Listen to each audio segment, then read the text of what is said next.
Coming up, a final farewell for a fallen deputy. Dedicated to Eastern and Southern Kentucky, this is WYMT Mountain News at 11.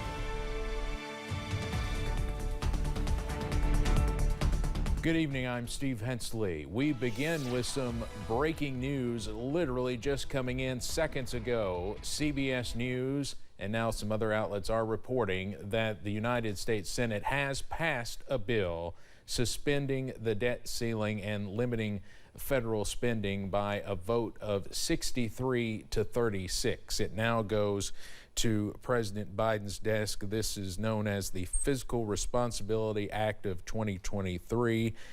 Both sides have acknowledged that the deal negotiated by House Speaker Kevin McCarthy and President Biden was far from perfect. Again, not unanimously supported by either side, but enough Democrats and Republicans said or thought this was necessary to avoid a disastrous default. So again, the breaking news tonight is the Senate has just passed legislation to suspend the debt ceiling and limit federal spending, and that bill now going to President Biden's desk, and he is certain to sign that bill. Of course, we'll continue to follow this and have a full report tomorrow on Mountain News This Morning. Well, today, hundreds gathered to say their final goodbyes to Scott County Deputy Caleb Conley, who was shot and killed in the line of duty a week and a half ago. He was remembered as a great husband, father, son, and deputy. Bill Bryant has more. It's a day no one was ready for. It's the one phone call that all law enforcement spouses know is possible, but is absolutely impossible to be prepared for. The call that my deputy was down. Deputy Caleb Conley killed doing a job he loved. Since the age of 3, he would desire to become a police officer like his father and his uncle. He wanted to be just like them. Caleb wholeheartedly embraced a career he always wanted, a career that was made for him. It was one of the honors of my career to supervise Caleb Conley for his first 3 years in law enforcement. Today, his wife, mother, and fellow deputies remembered him for a man who loved his family and his career. Caleb was an exceptional father. He loved his children so much. He would do anything just to see them smile. Hundreds of cars, including 300 law enforcement vehicles, escorted Deputy Conley to his final resting place. From Georgetown to Cynthiana, even those who didn't know him paid their respects, lining the procession route. I didn't know him personally. He was just an important member of the community, and his loss is felt by all. I actually came from California, so I'm here to support the Scott County Sheriff's Department, and more specifically my brother, who's a deputy.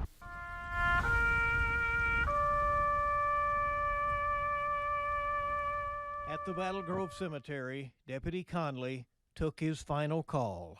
This is the final call for Scott County Sheriff's Office, Unit 240, Caleb Conley. Always an emotional moment, that final call. Deputy Conley was just 35 years old. He leaves behind a wife and 2 young children. We also learned today that the State Attorney General's office will now take over the prosecution of the man charged with killing Deputy Conley, Stephen Xingsheng. He's facing charges in both Lexington and Scott County and is due in court in Lexington tomorrow.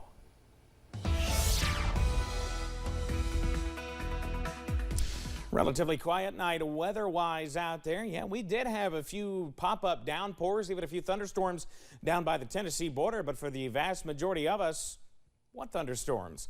It's remained a rather nice night. Mid-60s out there now. The view from Hazard, city lights on at this moment. High temperatures today, middle 80s already. 86 Harlan, we got to 86 in Irvine and Manchester too. 85 in London as well as in Prestonsburg. So we saw those mild temperatures today. Temperatures falling slowly this evening into the low, middle, and even upper 60s with a few low 70s sprinkled in there. They'll slowly fall. Pinpoint Doppler's a clean sweep, except for some of that low-level moisture. Your forecast first as you pour that bowl of frosted weather wheats, part of any balanced meteorological breakfast. Low to mid-60s as we head into the morning with plenty of sunshine to start off our Friday.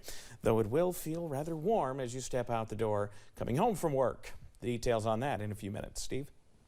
Evan, thank you. On the campaign trail, Republican candidate for governor, Attorney General Daniel Cameron, has scheduled 3 campaign stops for tomorrow, including one in London. The Republican Party says Cameron will start laying out the agenda for his fall campaign at the stops. Meanwhile, Governor Andy Beshear's campaign is keeping a focus on job creation. The Beshear campaign notes 54,000 jobs have been added in Kentucky during his tenure, much of that in the automotive sector. A way to invest in the future is what a Heinemann Settlement School official says their newest grant will do. WYMT's R.J. Johnson has more on that. $892,605. That's how much money the Heinemann Settlement School received from a grant to help students for the next 3 years. Heinemann Settlement School Executive Director Will Anderson says the program is needed because some kids in the region are falling behind. You know, a high percentage of children in this area are not proficient at reading, and it's such an important part, and so we just see it as a key part of what this school does is working with those children and helping them to get caught up with their peers and to be able to read at grade level.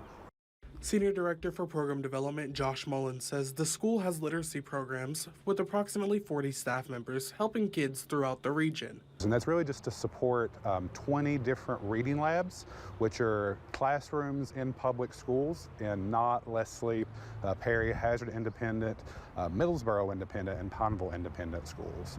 Mullins says with this grant, program leaders hope to move ahead to help students that need their services. Our hope is that we, every year, through our assessments and our evaluation of students, that we hope to see reading progress. We hope to see what we call gains occur in those students, that they are tracking along with and making gains ahead of their peers. Helping children one day at a time, Anderson and Mullins say they are ready to put this money to good use. In Heinemann, R.J. Johnson, WYMT Mountain News. Mullins says to find out if your child's school has one of these programs, visit their website at heinemann.org. Save the Children Action Network says research shows the lack of child care services is a major issue in eastern Kentucky. Earlier today, staff with Save the Children and Lexington State Senator Reggie Thomas visited child care centers in Perry County to see firsthand the need that some leaders plan to address in the next legislative session. Sarah Hall, the Kentucky State Manager for Save the Children, says half of Kentuckians live in a so-called child care desert. Our kids need this now, and so we really need everybody to join us and call their lawmakers, email them, get them down here for a visit, let them know the struggles that our parents are facing, and make sure that they can get back out in the workforce and know that their children are going to be safe. Hall says a major cause for the lack of care services is due to providers not making enough money, saying the average salary of a child care employee is $22,000 a year. The old JCPenney building in Hazard has been a center for flood relief since shortly after the flood more than 10 months ago. Now the Disaster Recovery Center is closed to the public, but it is still busy with volunteers. Back in December, the site shifted from short-term recovery to long-term recovery needs. Those in need of flood relief should contact their county-specific case manager, who can get in contact with the ARH Foundation.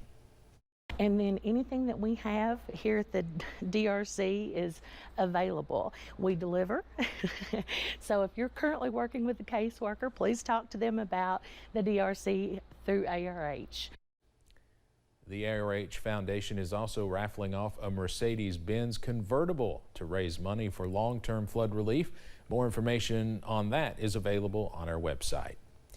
One county in the Big Sandy region has passed a new ordinance in an effort to clean up its communities. WYMT's Jordan Mullins has more from Floyd County about its new solid waste ordinance and how it may affect those who call the county home. In May, officials in Floyd County passed an updated solid waste ordinance. The new ordinance will hold property owners accountable and allow the county to issue citations and fines after a grace period. If someone comes out and says that, hey, there's an issue, you need to get this corrected, you have 14 days to get that corrected before the person will come back out and issue a citation if the problem's not resolved. But the ordinance will also establish a code enforcement board, taking stress off of the court systems. Hopefully we'll make it flow more smoothly to deal with when there is an issue with a non-compliant problem, that someone has. And starting June 5th, will allow residents of the county to get rid of their trash free of charge on Mondays and Fridays at designated dump stations. You can go one time per month free to the dump station up at Martin. You present your driver's license showing that you are a citizen of Floyd County, and you can dump things for free. Working together, we will try to help. Again, we want to try to help people to clean up their areas. To clean up communities across the county. In Floyd County, Jordan Mullins, WYMT Mountain News. County officials add that more designated dump stations will be added in the following weeks throughout the county. The ordinance will go into effect on July 1st. You can also call the Floyd County Judge Executive's office at 606-886-9193 for any questions or concerns. The Archery Shooters Association has returned to Laurel County for another professional and amateur competition. The event brings in an international crowd. Sometimes the competitors are members of the same family. Team USA archer Paige Pierce says archery can be fun for everyone. And so my parents shot, they started us, and my brother and I when we were kids, and so we all grew up shooting together. And the difference is not like the kids are out playing and the parents are in the stands, like we were all out actually shooting together, like in the same group. Pierce says London is a very welcoming town for archers around the world, and the Laurel County Fairgrounds is a great venue for the event. Coming up on Mountain News at 11, Shaping Our Appalachian Region announces the 2nd and 3rd annual Country Music Highway tribute shows. And here comes the heat. The very latest on how warm we're getting and if any showers could interrupt that pool time after this.